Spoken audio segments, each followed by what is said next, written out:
Hi everyone, I'm Amrita and today's video is about caffeine intake during pregnancy. Coffee is a very popular drink in the general population and is normally associated with the stimulant caffeine. In fact, when you combine both tea and coffee consumption, caffeine is the most common stimulant consumed. This drink, I like it. While tea and coffee are common sources, some caffeine is also found in some chocolate products, cocoa, soft drinks, and energy drinks like Red Bull.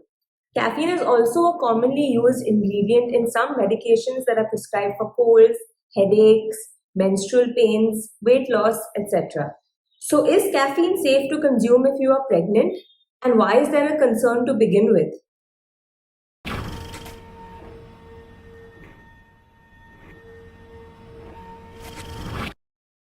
So some research many years ago showed that high levels of caffeine intake, this was levels at above 300 milligrams of caffeine, were associated with an increased risk of miscarriages as well as reduction in the growth of the fetus. The research also showed that at high levels of caffeine consumption, there was reduced flow of blood across the placenta, which is not great because this is the main way that the baby, the growing baby, gets its oxygen and nutrients.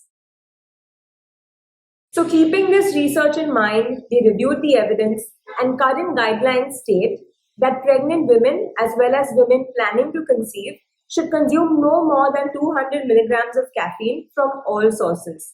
It was determined that at this level, there is no increased risk for miscarriage as well as for any kind of fetal defects. Now, just to put this in perspective, 1 cup of coffee has about 100 milligrams of caffeine. Of course, the exact amount depends on how strong or weak your coffee is brewed. Coffee by far has the largest amount of caffeine among all the drinks, with black tea coming in at 20 to 30 milligrams of caffeine per cup of tea. Keeping these values in mind, it's safe to say that you can consume 1 to 2 cups of coffee a day if you are pregnant. The exact amount, of course, differs, and you should check with your healthcare provider or doctor or dietitian before consuming coffee. Now, I know I just gave you a whole bunch of scary research about caffeine during pregnancy, but some research has also found benefits of consuming caffeine when you are pregnant. It's a well-known fact that some amount of caffeine can help prevent or can help improve diabetes, and this research too found that consuming about 100 milligrams of caffeine can prevent the development of gestational diabetes or diabetes during pregnancy. Tea and coffee contain certain antioxidants which are thought to reduce inflammation and insulin resistance, and in this way they help reduce the risk for gestational diabetes. So what's the verdict? Well, if you don't or didn't ever consume tea or coffee, there's certainly no need to start doing so, even if you are at an increased risk for gestational diabetes. If you did regularly consume coffee, now limited to about 1 to 2 cups after speaking to your healthcare provider, doctor, or dietitian. Alternately, you can also choose decaffeinated teas and coffees. These still have some caffeine in them, but the amounts are very negligible.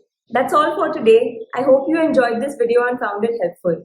If you did, please remember to like, share, and subscribe to my channel and share this video with others who will also find it helpful. If you have any questions or concerns, please leave them in the comments below or reach out to me on Instagram. I hope to hear from you very soon. Until then, take care.